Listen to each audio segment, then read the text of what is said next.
Então, gente, esses dias eu fiz uma atividade com minha turma de Lógica 1, né?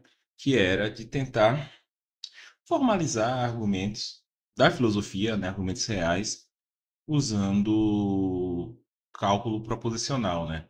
Minha ideia era duas, né? Primeiro, tentar mostrar uma das aplicações que o cálculo proposicional possa ter na filosofia, que é formalizar argumentos, e ao mesmo tempo também tentar mostrar para eles, né, que diferentemente do que geralmente os alunos falam ou pensam, que a lógica é uma matéria difícil, né? Como eu até disse no último vídeo aí sobre a correção da prova, a parte difícil da filosofia é a filosofia, não é a lógica, né?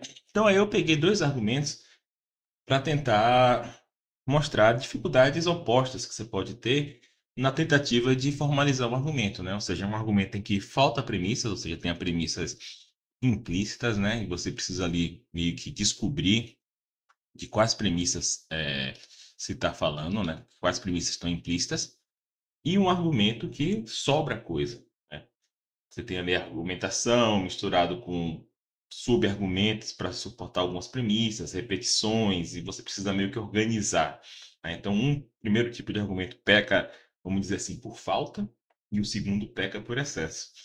E aí, pensando isso, né? Eu tava até pensando nessa ideia de dois temperamentos de filósofos, né? Dois tipos de filósofos. Só para contextualizar um pouquinho, o primeiro argumento é de Hume. O argumento de Hume é o que está bem sintético, o que falta coisas, que você precisa captar o que ele está dizendo ali, né? Com estilo literário, com certa ironia, etc. E o argumento de Kant, né? Quem mais poderia ser? É o que sobra coisa, né? É aquele argumento do cara que está obcecado pelos conceitos, obcecado por fazer distinções, né? Aí eu tava pensando que Hume ele tem um tipo de temperamento de cronista de jornal, né? Ele tá falando da coisa, de uma coisa real, ele tá pressupondo que o seu leitor é inteligente, mas não necessariamente ele tá preocupado com a linguagem, com os conceitos, né? Enquanto Kant, ele meio que tem um temperamento, vamos dizer assim, escolástico, né? Que é aquela coisa da às vezes tá tão obcecado nos conceitos, na própria teoria, que até esquece as coisas, né? De alguma forma, o extremo desse temperamento é o cara que tá tanto falando da teoria que esquece que tá falando das coisas, né? Obviamente, o extremo do outro temperamento do que eu falei, cronista, é ser raso demais. Tá? Eu não acho nem que Hume é raso demais, nem que Kant esquece das coisas. Eles não estão nesse extremo. Mas eles são, acho que, bons é, exemplares desses temperamentos. Então, vamos fazer a atividade lá que eu fiz com meus alunos, né? Primeiro argumento, como eu falei, é um argumento.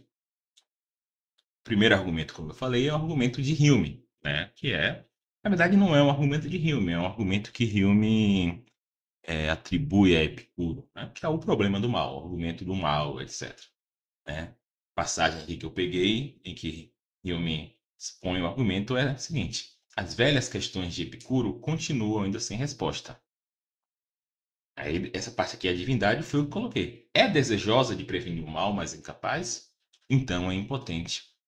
É incapaz e não desejosa? Então é malevolente. É capaz e desejosa ao mesmo tempo? De onde vem então o mal? É só isso, né?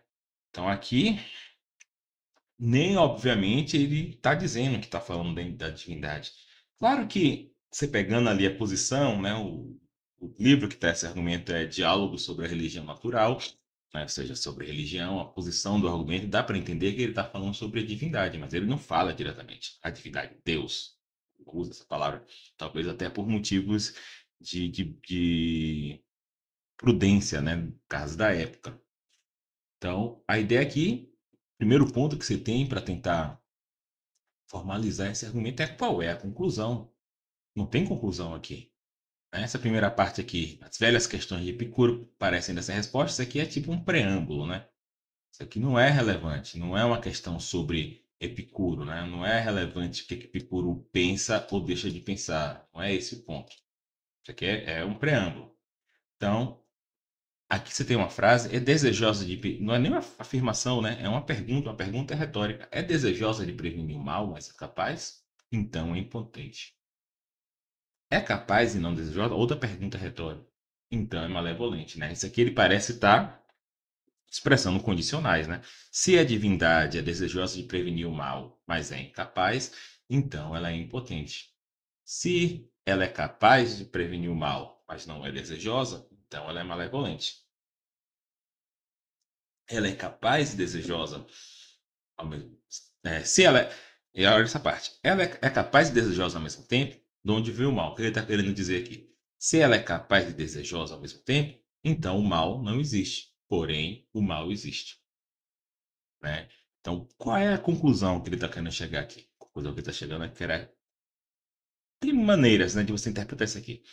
Se você pode interpretar isso aqui simplesmente como uma certa incompatibilidade entre é, propriedades, atributos que geralmente atribuímos a Deus, a saber, onipotência, onipotência e bondade ou ser sumamente bom, né? Com a existência do mal. Então você pode pensar isso aqui simplesmente como uma incompatibilidade, né? Já que essas três proposições são compatíveis, há mal, Deus é onipotente, Deus é bom, uma das três tem que ser falsa. Ou você pode pensar isso aqui como um argumento. Se você pensar como um argumento, a conclusão então seria Deus não existe. Então vamos fazer aqui, pegar D para C, Deus existe.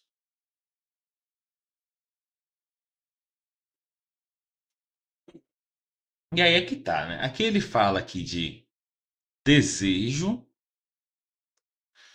é, mas assim, eu achei por bem, pelo menos na minha formalização desse argumento, colocar duas coisas diferentes.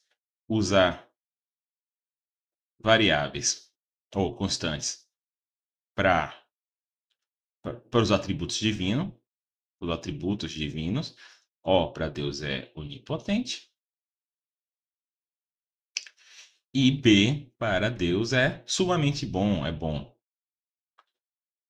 E além disso, utilizar aqui outras constantes para outras coisas, como Deus pode acabar com o mal e Deus quer acabar com o mal. Por que que eu fiz isso, né? Parece uma pode e quer. Deus pode acabar com o mal, né, no caso, e Deus quer acabar com o mal.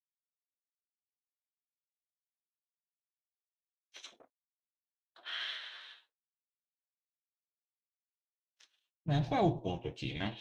O ponto aqui é que talvez uma das coisas boas, um dos objetivos, uma das vantagens de você formalizar um argumento é você meio que organizar a discussão do argumento, daquele assunto, em torno das premissas. Organizar a discussão em torno de negações de premissas, né? Então, o meu ponto aqui de separar isso é porque algum filósofo pode pensar, por exemplo, que Deus é onipotente, mas ainda assim Deus não pode acabar com o mal. Então são duas coisas diferentes. Ele poder acabar com o mal e ele ser impotente, onipotente, tá? É... Claro que Hume aqui ele está dizendo que uma coisa implica a outra, mas o meu ponto é esse, tá? Então vou colocar aqui como é que eu penso que seria esse argumento. Seria premissa um. Ainda tem mais uma proposição aqui importante que é o mal existe.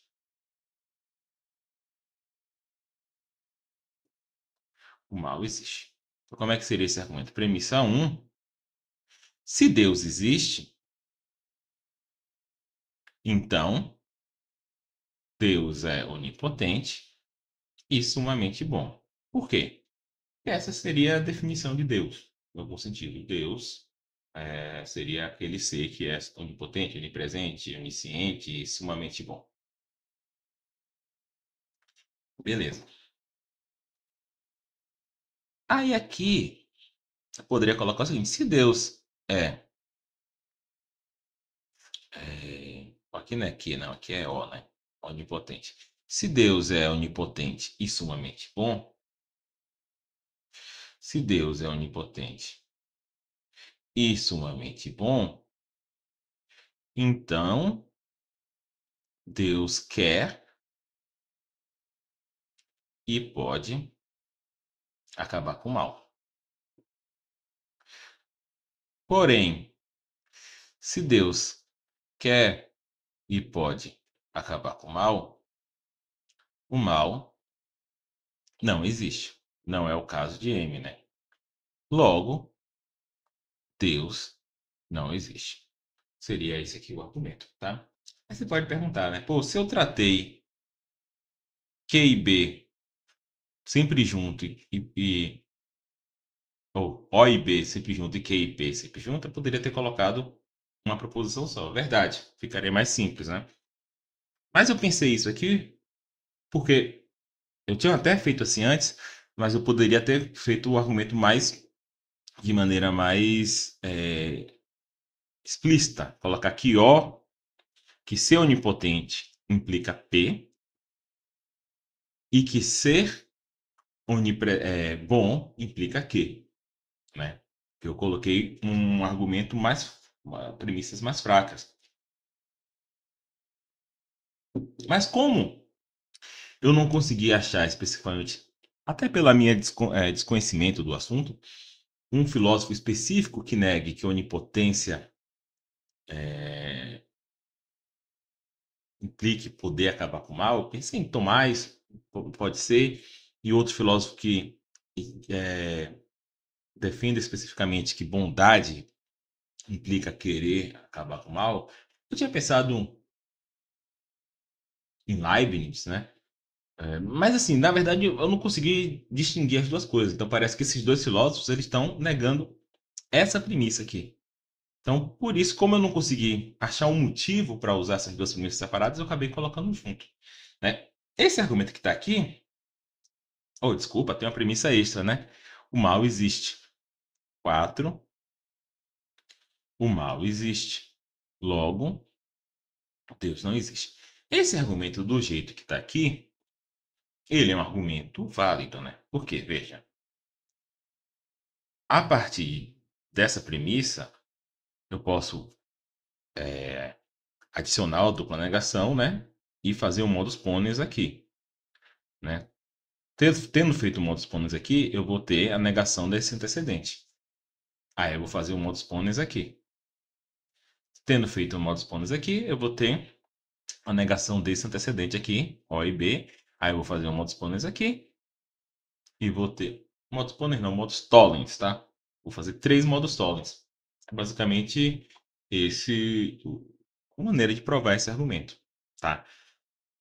E aí, como eu disse, uma coisa boa de você organizar o argumento assim é que você consegue organizar a discussão sobre ele, né? Obviamente, esse argumento é válido, não quer dizer que ele é correto ou sólido, né? Então, você aceita que a conclusão se segue das premissas, mas não necessariamente você precisa aceitar as premissas, né? Então, você pode negar que o mal existe, né? Pensa aqui em Agostinho.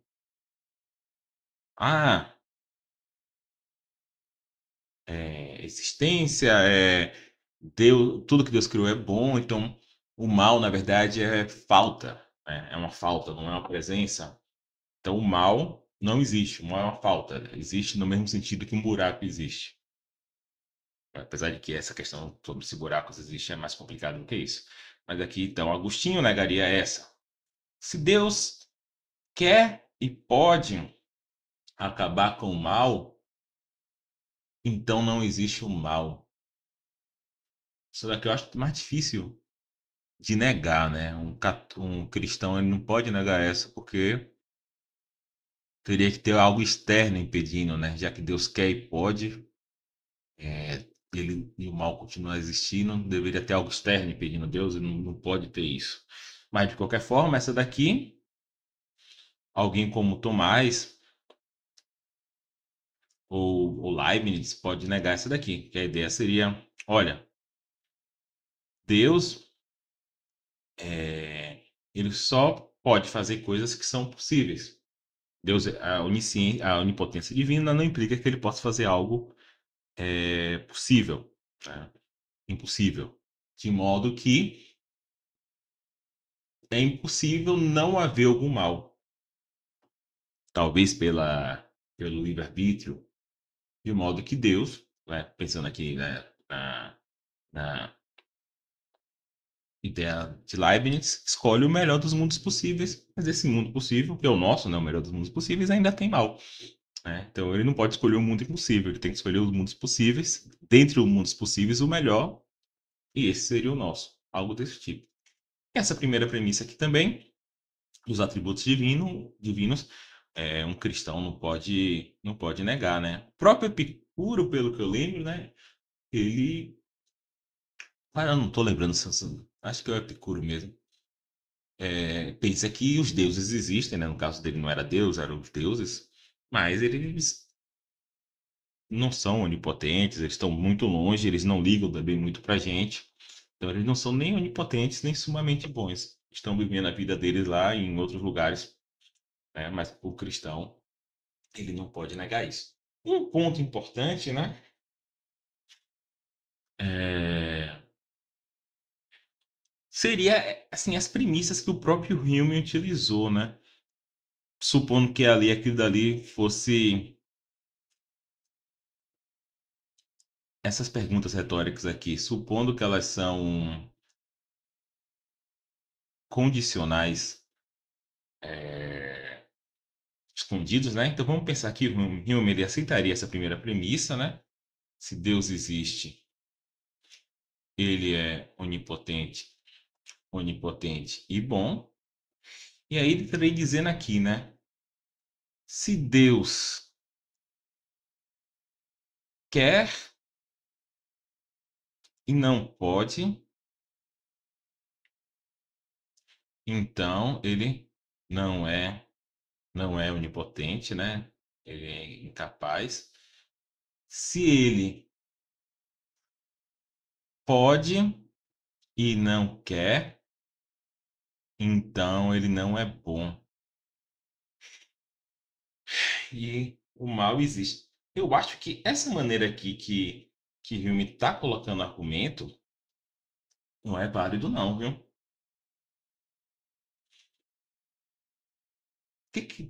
Aí um ponto importante para quem está fazendo filosofia é pensar o que falta nesse argumento para ele ser válido, né? Porque veja, aqui realmente, se eu conseguir, que ele não é bom.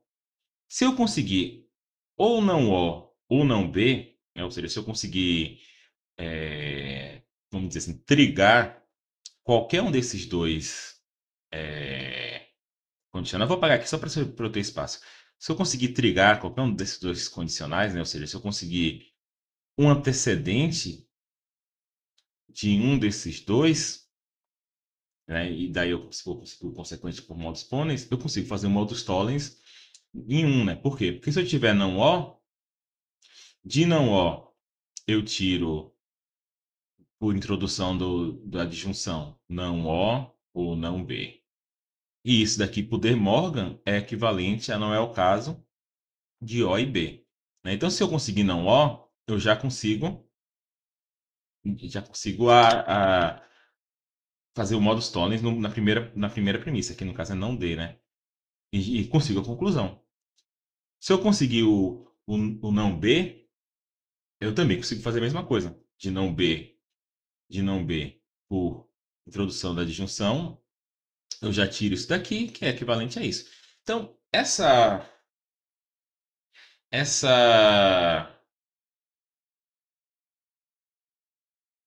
essas duas premissas, né, a princípio até elas são até meio redundantes. E aqui não é não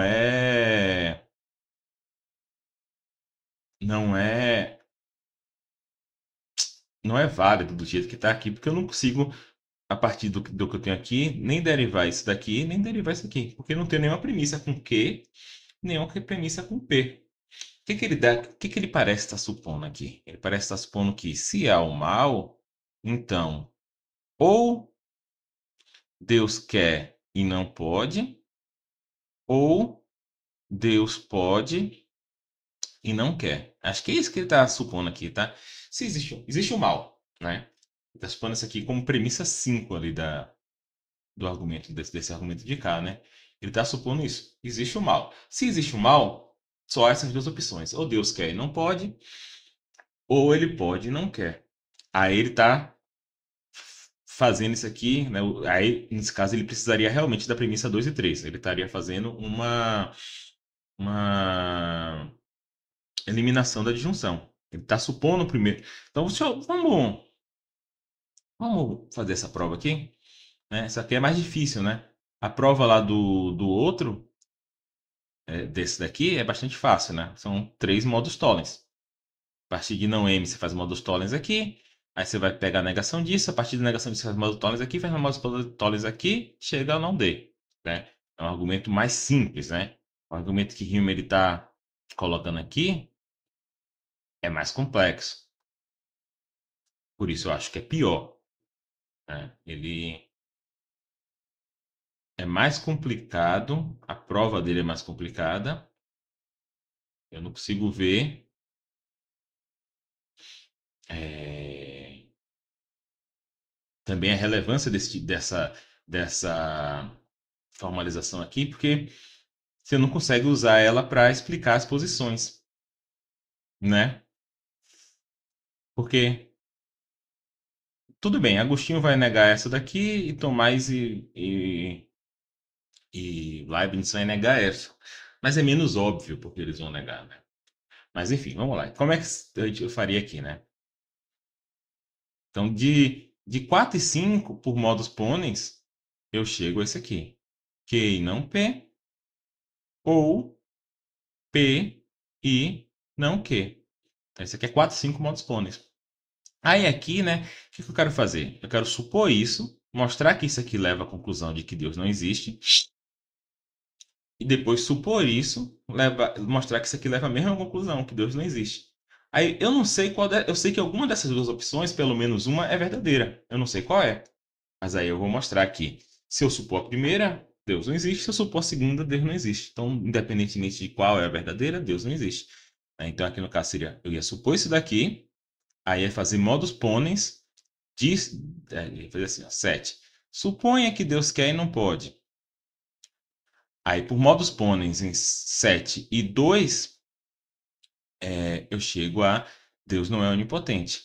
Aí aqui vai seguir aquela raciocínio que eu te falei. De Deus não é impotente por introdução do ou, né? O ou sempre vem de graça. Eu posso falar que não ou não B. Aí vamos usar aqui regras secundárias, tá? Fazendo o De Morgan, eu chego a não é o caso de O e B. E aí, fazendo modus tollens, eu chego a não Deus, né? Aí, depois, o que ele tem que fazer? Tem que fazer a mesma coisa, supondo o outro disjunto, né? Eu vou supor P e não Q.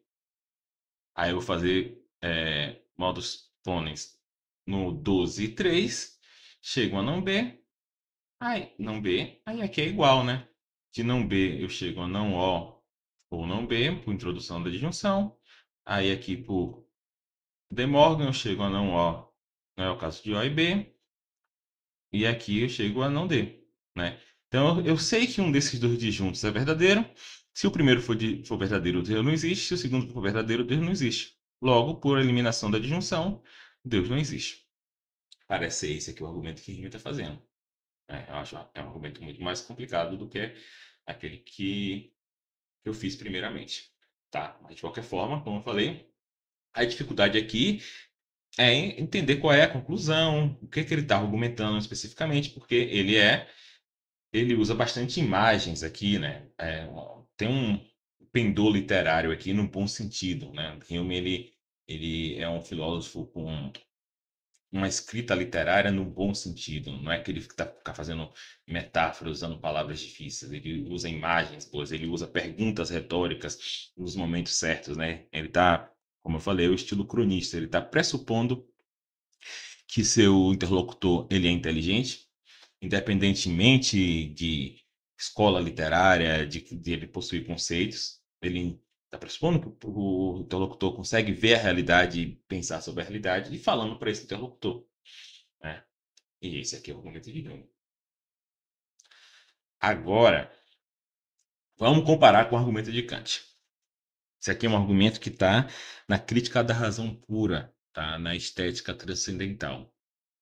É um argumento para a conclusão de que o tempo e espaço são formas do sentido externo, interno. São formas, desculpa. O tempo e espaço são formas do sentido externo. O tempo é a forma do sentido interno, externo e o espaço só do externo. Para a conclusão de que o tempo e espaço são formas do sentido e não entidades que a gente, objetos que a gente percebe ou que a gente tem em contato pela sensibilidade, tá? Então, aqui, você vê, tem uma página inteira, quase duas, né? Aqui é um argumento muito mais intricado, tá?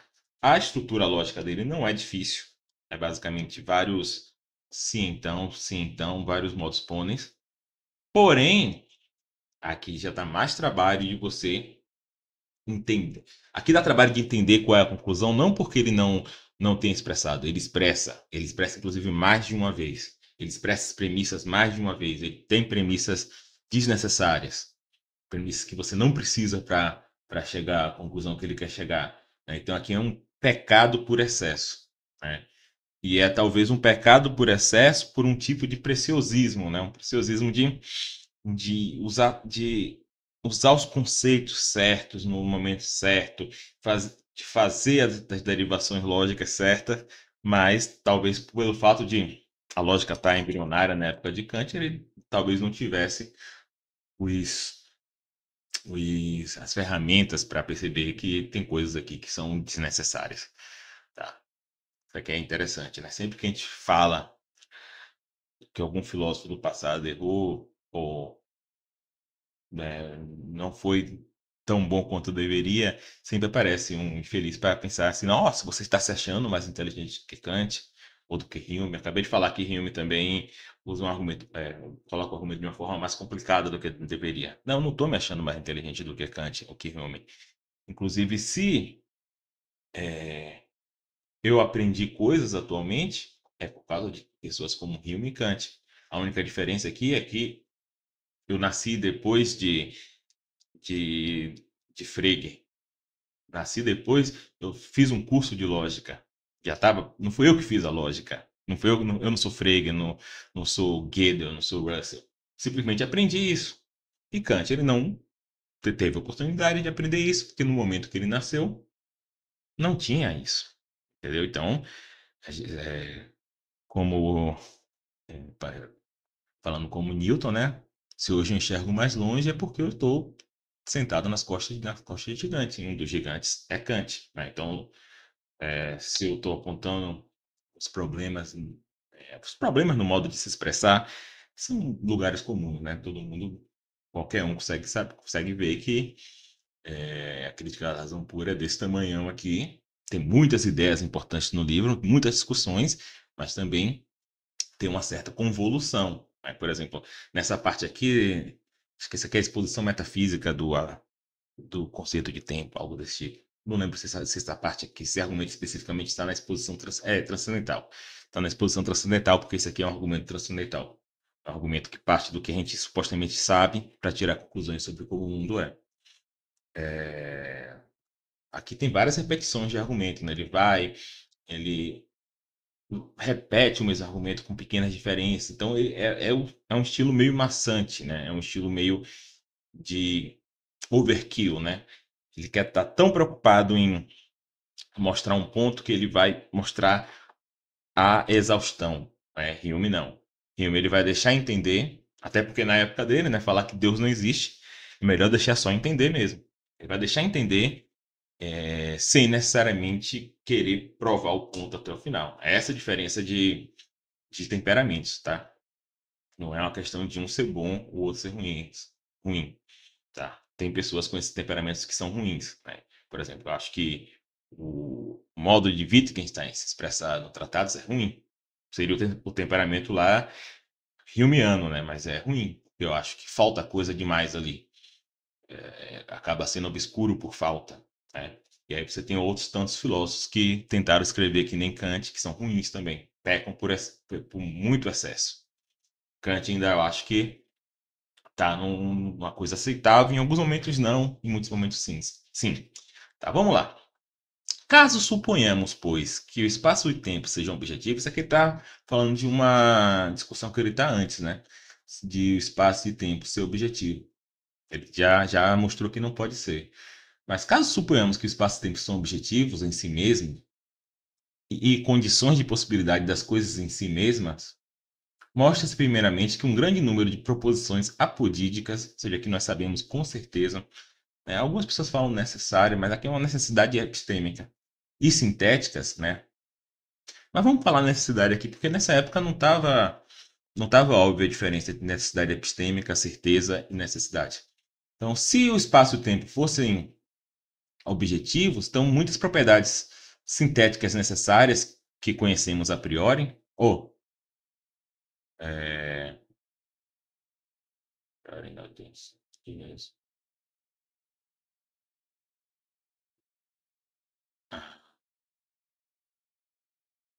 mas caso suponhamos, pois, que o espaço e o tempo sejam objetivos em si mesmos e condições de possibilidade das coisas em si mesmas, mostra-se primeiramente que um grande número de proposições apodídicas e sintéticas surgiriam a priori dos mesmos, sobretudo do espaço, o qual, por isso, queremos investigar aqui a título de exemplo mais detidamente.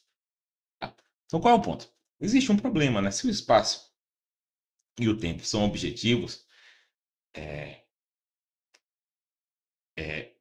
e condições de possibilidade das coisas, o problema que Kant está querendo colocar é o seguinte: como é que nós podemos conhecer essas proposições que são necessárias, sintéticas, de maneira a priori? Tá? Então, a gente sabe muito bem que a solução que ele dá para isso é de que o tempo e o espaço eles são a forma do sentido. O tempo e espaço é o modo como o nosso aparato cognitivo organiza os dados sensíveis. Então, por isso que a gente consegue saber coisas sobre o tempo e espaço que são necessárias, ou seja, eles se aplicam a tudo, né? Se aplica a toda informação empírica, mas elas são sintéticas, ou seja, elas não são meramente conceituais, não são coisas como oncologistas são médicos, solteiros são não casados, né? Seriam proposições analíticas, seriam coisas como a soma interna de três ângulos do triângulo dá 180. Né? Parece que é a soma, parece que não há nada no conceito de triângulo que diga que a soma dos três ângulos internos dá 180. Da mesma forma que há algo no conceito de oncologista que diz que todo oncologista é um médico. Não, oncologista quer dizer médico que cuida do câncer. Tá? Então vamos lá. O argumento, pelo que eu entendo, começa aqui, que dali é um preâmbulo. Como as condições da geometria podem ser conhecidas sinteticamente a priori? Então, aqui ele está partindo do pressuposto. E nós, primeiro, de alguns pressupostos, tá? Aqui também, da mesma forma, eu acho que daria para juntar algumas coisas, tá? Mas eu vou colocar separado. Eu vou usar esse aqui porque como indicante é bem maior. Então vamos lá. Vamos usar K para as proposições da geometria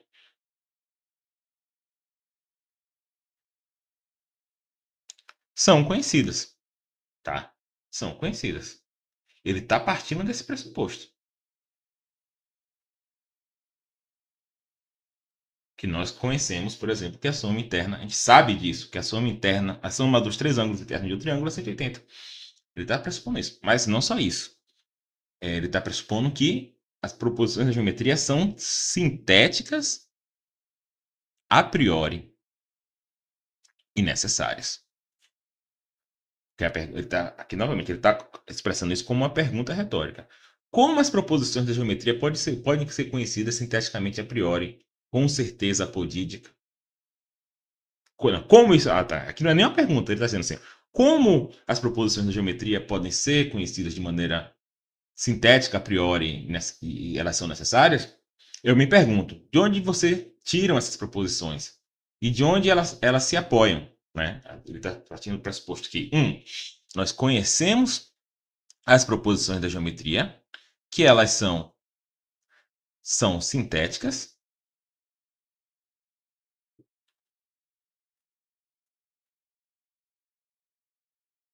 da geometria são conhecidas, as proposições da geometria são sintéticas e elas são necessárias ou são apodídicas, tá? Que na verdade aqui é uma necessidade epistêmica. São necessárias. Aqui ele coloca, né? A priori aqui. Parece que ele está pressupondo aqui já que as proposições de geometria são a priori. De fato, ele defende isso, tá? E a princípio também elas parecem ser a priori. Mas o fato é que ele não precisa disso no argumento. Até porque, no argumento, ele considera a possibilidade dessas proposições serem a posteriori. E ele tira consequências disso. Então, na verdade, aqui essa suposição está errada. Ele não deve supor isso aqui. Ele não deve pressupor isso. Porque se ele pressupor isso, algumas partes do argumento dele não faz sentido. Tá? Ele está pressupondo só que as proposições de geometria são conhecidas, elas são sintéticas e elas são necessárias. Então, por enquanto, vamos colocar nosso argumento aqui. Premissa 1. K. As proposições de geometria são conhecidas. Premissa 2, elas são sintéticas e necessárias. As proposições de geometria. Então, isso aqui, por enquanto, ele está pressupondo essas três coisas, né? Como as proposições da geometria podem ser conhecidas sinteticamente a priori, sinteticamente, a priori, ele não deveria usar como premissa, com certeza apodítica, ou seja, são necessárias, eu me pergunto, de onde você tira essas proposições, né? E de onde se apoia o nosso entendimento para chegar a verdades absolutamente necessárias e universalmente válidas? Então você perceba, aqui ele falou apodídica, que é uma necessidade epistêmica, aqui ele está falando necessidade mesmo. Kant também ele confunde universalidade com necessidade. Ser universalmente válida com necessário, e às vezes ele confunde necessário metafisicamente com necessário epistemicamente. Tá? Por isso eu vou falar só necessário para as três coisas, tá? Aqui às vezes ele distingue, às vezes ele coloca como coisas diferentes, mas de qualquer forma ele pensa que as proposições que nós podemos conhecer com certeza são as necessárias, que são as universalmente válidas. Tá? Então, beleza. Então aqui ele começa. O argumento dele é colocando as possibilidades, tá? Ele vai falar o seguinte: não há outro caminho senão por meio de conceitos ou intuições. Então, então a gente tem aqui só tem dois caminhos: conceitos ou intuições. Conhecemos. Vou botar aqui G, tá? As proposições de geometria por conceitos. Conceitos. E conhecemos as proposições de geometria por intuição. Então, aqui que ele está falando, olha só. Gente, se nós conhecemos a proposição de geometria, ou é por conceito, ou é por intuição. Né? Não é isso que ele está dizendo aqui? Dado que nós conhecemos as proposições de geometria que são sintéticas e necessárias, só há dois caminhos: conceitos ou intuições. Porém, conceitos podem ser a priori ou a posteriori, intuições podem ser a priori ou a posteriori. Por isso estou dizendo, ele não tem que pressupor aqui que o conhecimento é a priori. Porque depois, se ele está supondo que a gente pode conhecer ele está supondo, não, ele está considerando essa possibilidade de que nós poderíamos conhecer as proposições da geometria de maneira a posteriori.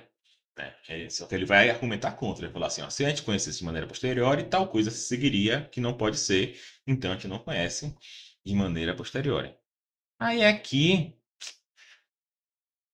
tem uma maneira que é mais natural de você formalizar o argumento de Kant, e tem a maneira que é mais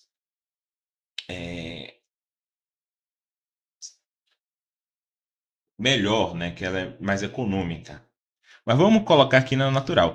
Então, a ideia é o seguinte: Os conceitos. Se a gente conhece por conceitos, eu vou falar assim, ó, conceito a priori, tá? Conhecemos por conceitos a priori, conceitos empíricos, tá? E deixa aqui utilizar essas duas letras como se fosse uma letra só para ficar mais simples, tá? Da mesma forma, intuição a priori e intuição empírica, tá? Então, aqui ele está falando o seguinte: se conhecemos através de conceitos, ou é conceito a priori, ou é conceito empírico. Se conhecemos através de intuições, ou é intuições a priori, ou intuições empíricas. Então, basicamente, multiplica aqui por 4, né? Que é a partir disso daqui e disso, eu vou fazer um modus tollens, ou modus ponens, e vou chegar a isso.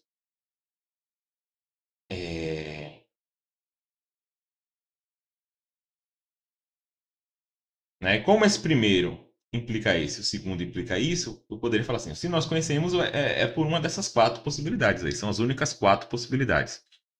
Né? Ou por conceitos a priori, conceitos empíricos, intuição a priori, intuição empírica. E aqui ele vai tentar mostrar que alguma dessas coisas entram em choque com isso daqui, com o fato das proposições da geometria serem sintéticas e necessárias. Tá? Então, bora lá. Os últimos, ou seja, os conceitos empíricos, tá? E aqui ele vai meio que operando por eliminação, tá? É como se a partir desses aqui a gente chegasse a seguinte CA ou CE ou IA ou IE.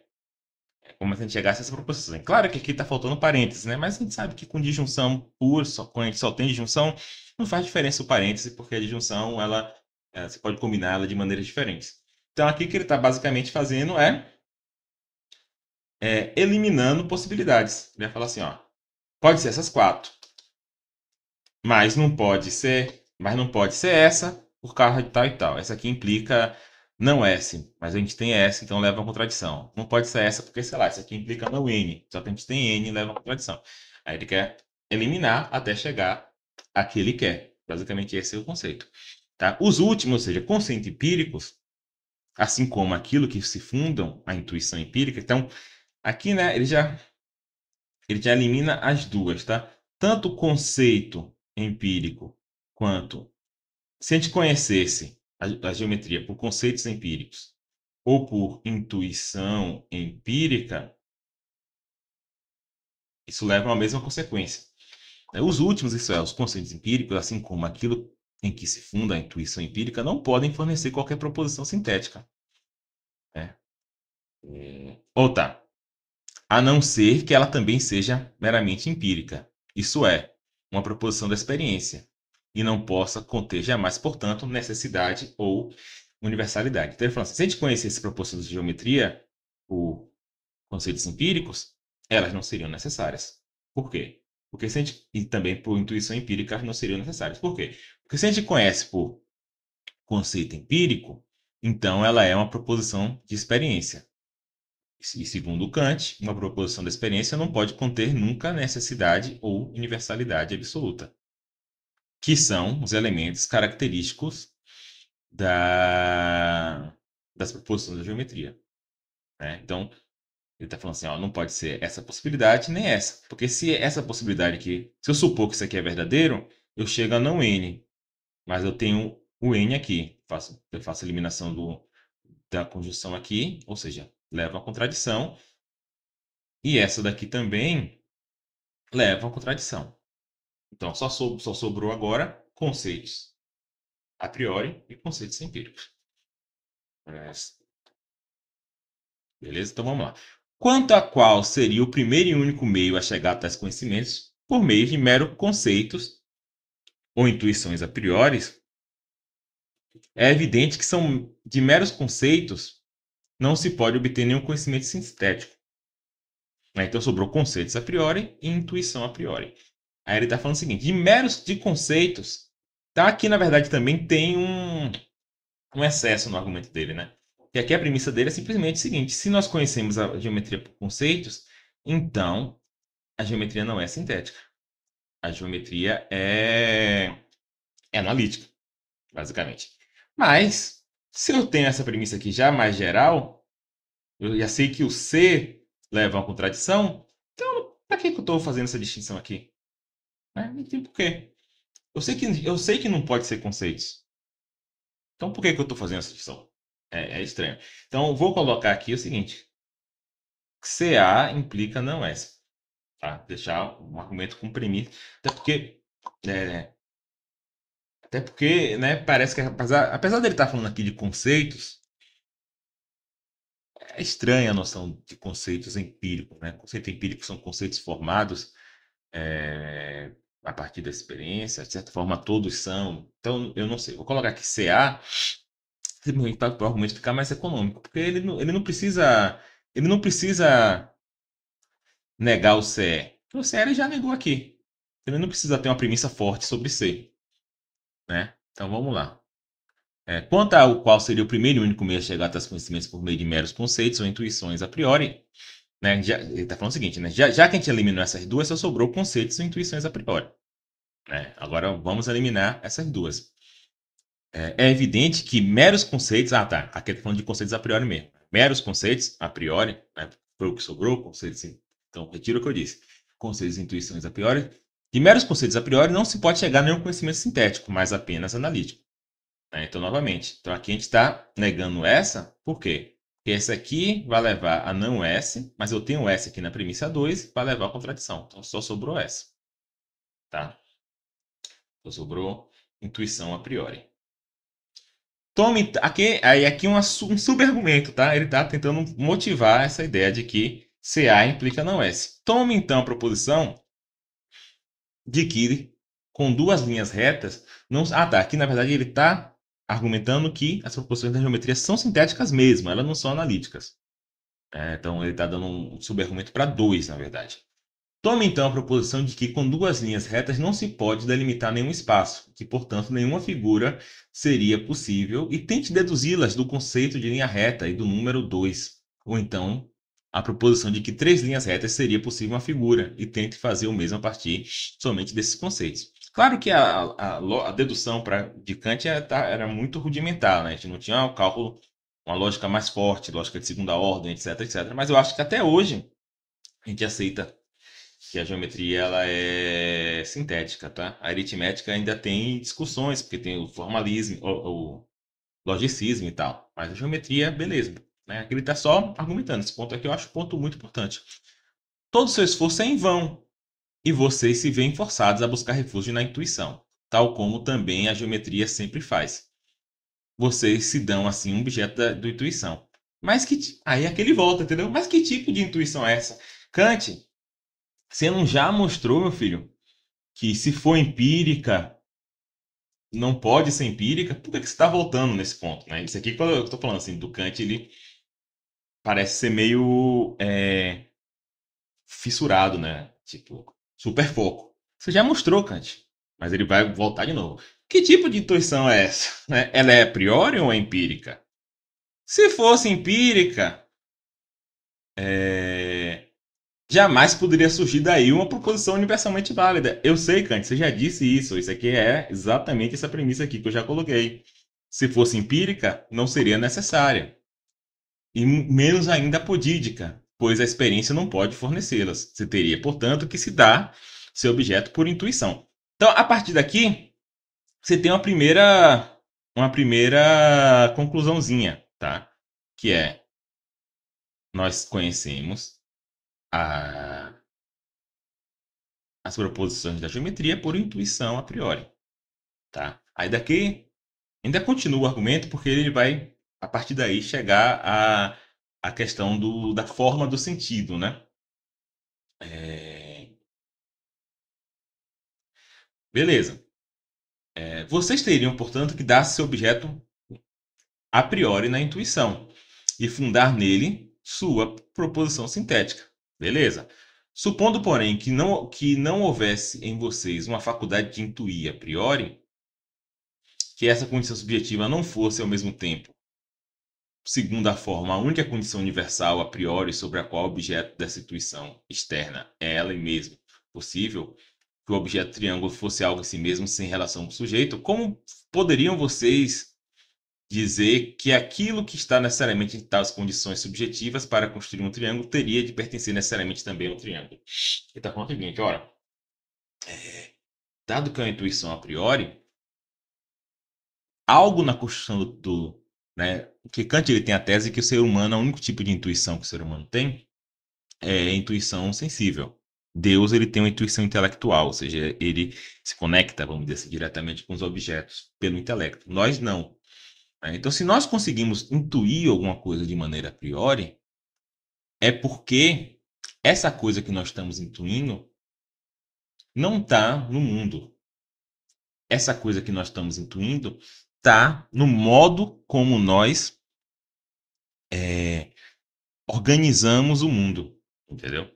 Então, ou seja, ele está na intuição sensível, mas ela não é externa, não é intuição sensível funcionando, porque se fosse esse caso seria empírico, é a priori.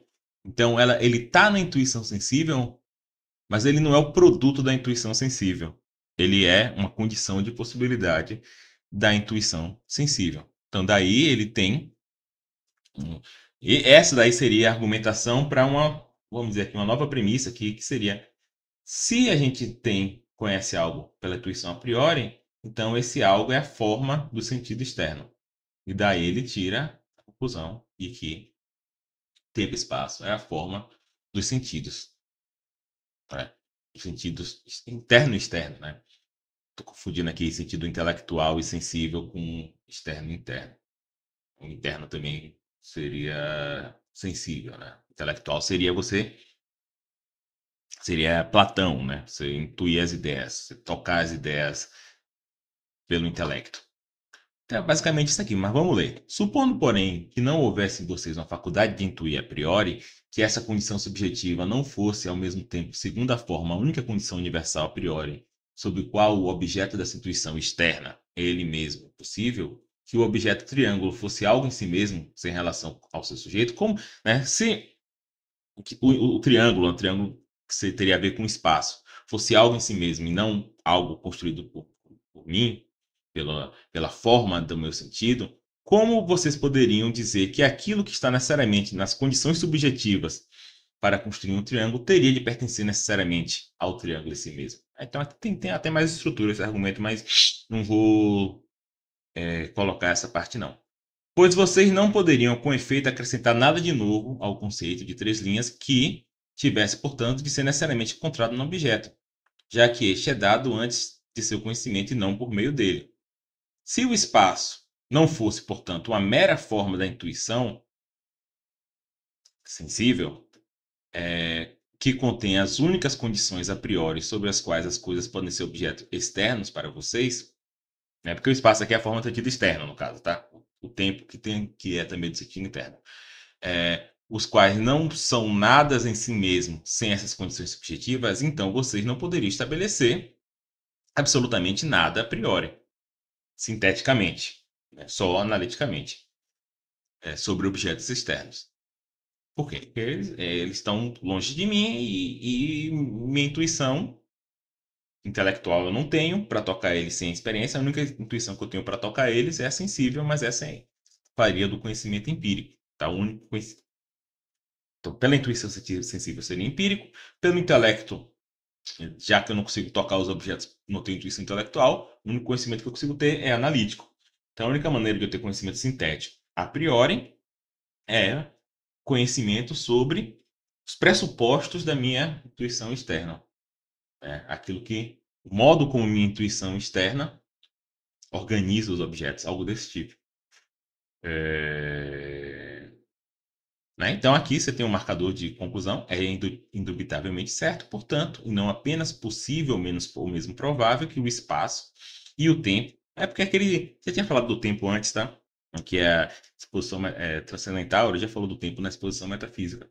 É o espaço e o tempo como condições necessárias de toda a experiência, externa e interna, na verdade o tempo é externa e interna, são apenas condições subjetivas de toda a nossa intuição. em relação às quais, assim, todos os objetos são meros fenômenos e não coisas dadas em si mesmas.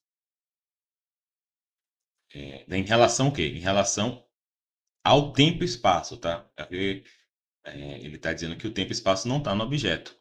Eles são fenômenos, ou seja, eles são o modo como nós aprendemos os objetos.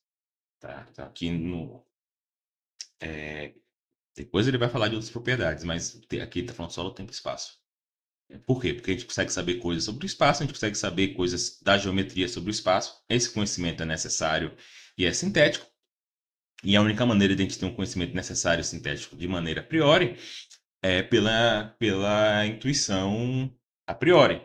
Mas como a gente não tem intuição intelectual, essa intuição a priori só pode ser sobre as formas da nossa própria experiência. Ou seja, o modo como a nossa experiência é formatada.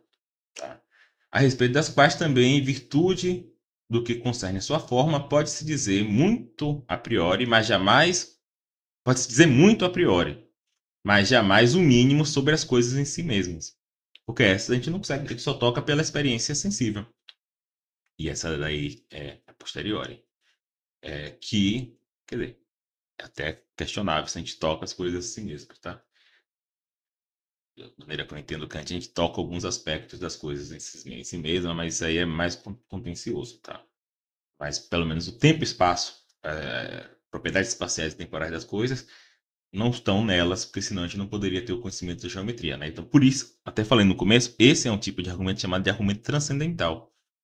Ou seja, ele parte do dia da gente saber algo, no caso aqui, sabemos as proposições de geometria, é a premissa, né? Então, ele não está querendo provar que o cético está errado, ele está pressupondo que o cético está errado. A gente sabe essas coisas. Agora, vamos entender o que é que precisa ser o caso para a gente saber essas coisas. O que o que precisa ser o caso é que o espaço e o tempo são formas da intuição. Eu não sou muito bom no jargão kantiano, não, tá? Da experiência interna e externa, da intuição sensível, algo desse tipo, tá? Tô querendo aqui saber mais do argumento. Então, basicamente é isso. Como eu falei, você aqui você consegue fazer essa derivação aqui, se eu fosse fazer de maneira formal, ela é chatona, porque ela tem muita disjunção. E disjunções em dedução natural são muito chatas, né? Que aqui, o que eu ia fazer aqui? A partir de 1 e 3, eu ia ter isso daqui, né? Aí eu vou ter que supor C e mostrar que, sob a suposição de C, eu tenho esses dois. Então, esse aqui não pode, porque leva não N. É, e esse daqui não pode, porque ele leva não S. Então, não C. Aí eu levo a contradição, né? Supus C, então C leva a contradição.